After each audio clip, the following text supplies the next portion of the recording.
नमस्कार, मैं हूं आपके संग नित्यम मंत्र यंत्र तंत्र वास्तु के विशेष कार्यक्रम के साथ। कलयुग में अगर आपको कोई पाप से मुक्ति दिला सकता है तो वो है गंगा नदी और गंगा जल। गंगा जल की मदद से आप अपने जीवन में जो भी पाप करते हैं उससे तो आपको मुक्ति मिल ही जाती है, साथ में धन प्राप्ति और घर के जितने सारे दोष होते हैं, वास्तु दोष, नज़र दोष, तंत्र बाधा, इससे भी आपको मुक्ति मिल जाती है। गंगा दशहरा के दिन अगर आप ये 9 काम करते हैं तो जीवन में आपकी सारी परेशानी आपसे दूर हो जाती है। साथ में आपको गंगा जल अपने घर में जरूर रखना चाहिए, लेकिन गंगा जल रखते समय आपको कुछ चीज़ों का ध्यान भी रखना है। अगर गंगा जल आप सही तरीके से घर में नहीं रखते हैं तो ये आपके लिए हानिकारक भी साबित हो सकता है। तो बने रहिए हमारे साथ, हम आपको बताएंगे गंगा दशहरा पर 9 जरूरी काम। 1 लोटा गंगा जल यहाँ जरूर रख दें। गंगा जल आपके लिए बहुत ही महत्वपूर्ण है। आप हमारे साथ अंत तक बने रहिए, हम आपको एक एक चीज़ गंगा जल के बारे में बताएंगे। लेकिन इसके पहले अगर आप हमारे चैनल को सब्सक्राइब नहीं किए हैं तो कृपया से सब्सक्राइब कर ले तथा बेल बटन को भी दबाएं ताकि नई वीडियो का नोटिफिकेशन आपको तुरंत मिल जाए। जब माँ गंगा स्वर्ग से पृथ्वी पर जन जन के लिए आई थी तो वह ज्येष्ठ मास के शुक्ल पक्ष की 10वीं तिथि थी। तभी से इस तिथि को गंगा दशहरा के रूप में मनाया जाता है। इस दिन व्यक्ति अगर कुछ खास काम करता है तो उसके जन्म जन्म के पाप खत्म हो जाते हैं और भाग का उदय होता है। आपको मैं 9 काम बता रहा हूँ, ये चीज़ आपको अवश्य इस दिन करना चाहिए। पहली चीज़, गंगा दशहरा के दिन गंगा जल लाकर अपने घर में जरूर रखें। इससे घर में सुख समृद्धि हमेशा बनी रहती है। लेकिन गंगा जल रखने की कुछ बातों का ध्यान आपको अवश्य ही रखना चाहिए। पहली चीज, गंगा जल कभी भी प्लास्टिक के बोतल में ना रखें, ये आपके लिए अच्छा नहीं होगा। दूसरी चीज, गंगा जल को चांदी, पीतल या तांबे के बर्तन में ही आपको रखना चाहिए, यही सबसे उत्तम है।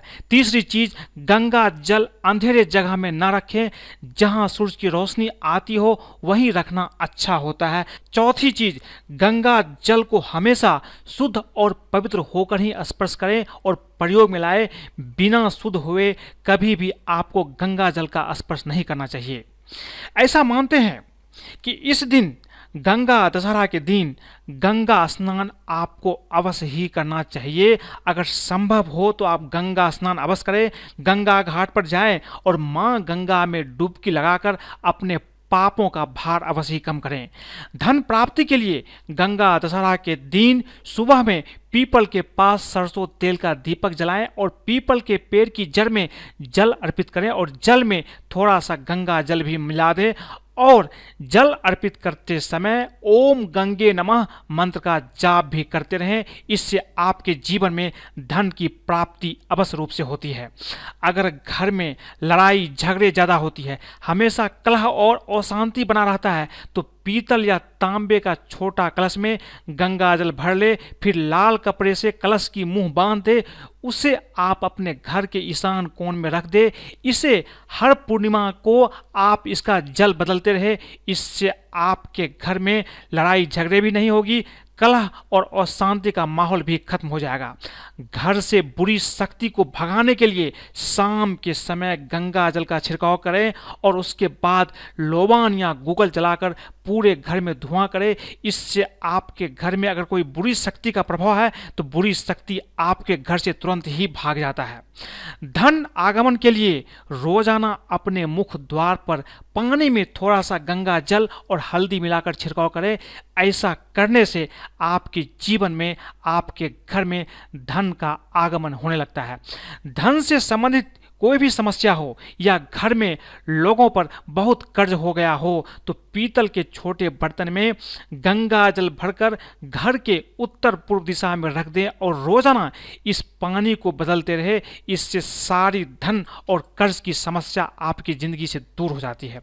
इस दिन भगवान शिव का गंगा जल से अभिषेक अवश्य करें। गंगा जल में 3 बेल के पत्र भी डाल दे।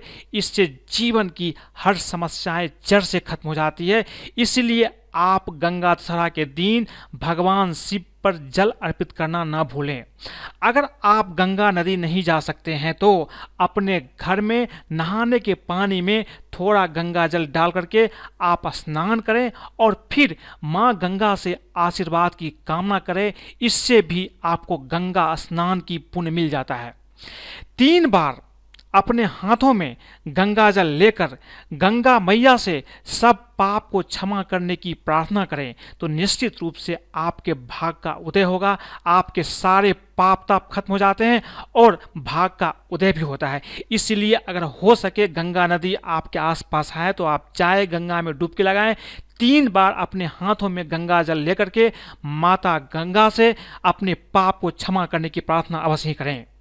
अगर आपके साथ लंबे समय से बुरा ही बुरा हो रहा है तो गंगा दशहरा के दिन गंगा स्नान करें और शाम के समय जब गंगा आरती का समय हो तो उस समय गंगा में शुद्ध घी का दिया छोड़ दें। आपका बुरा समय निश्चित रूप से टल जाएगा। ऐसा कीजिए, आपके जीवन में जो भी बुरा समय है वो सदा के लिए खत्म हो जाता है।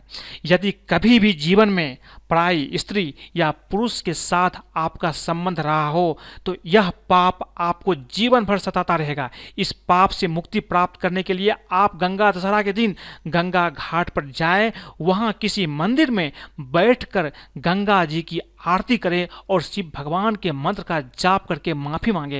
आपका पाप खत्म होगा और आपका भाग उदय भी हो जाएगा। घर पर आप इस दिन सत्यनारायण की कथा भी करवा सकते हैं और गरीबों को भोजन भी करवाएं। ऐसा करने से घर की सारी नकारात्मक शक्ति दूर हो जाती है और आपको हमेशा धन धान की प्राप्ति होती है। गंगा दशहरा के दिन कम से कम 5 ब्राह्मणों को भोजन आप अवश्य कराएं। दक्षिणा दे।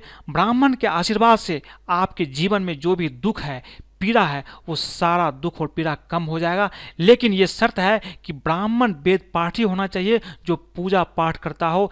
इससे ही अगर आप इसको दान करेंगे तभी आपको इसका फल मिलता है। तो आज मैंने आपको बताया गंगा दशहरा के दिन आपको क्या चीज़ें करनी है, किस तरह से गंगा जल का प्रयोग करके अपने जीवन की तमाम समस्याओं का समाधान आप पा सकते हैं और गंगा जल को किस तरह से आपको रखना चाहिए। अगर आपको ये वीडियो पसंद आई तो कृपया इसे लाइक करें, सब्सक्राइब करें, फॉलो करें तथा अपने दोस्तों के साथ भी शेयर करें ताकि वो भी अपने जीवन में इन चीज़ों को करके अपने जीवन से सारी समस्याओं का समाधान पा सकते हैं और गंगा जल रखने का सही तरीका जानकर अपने जीवन को सुखी बना सकते हैं। आज के लिए बस इतना ही। धन्यवाद।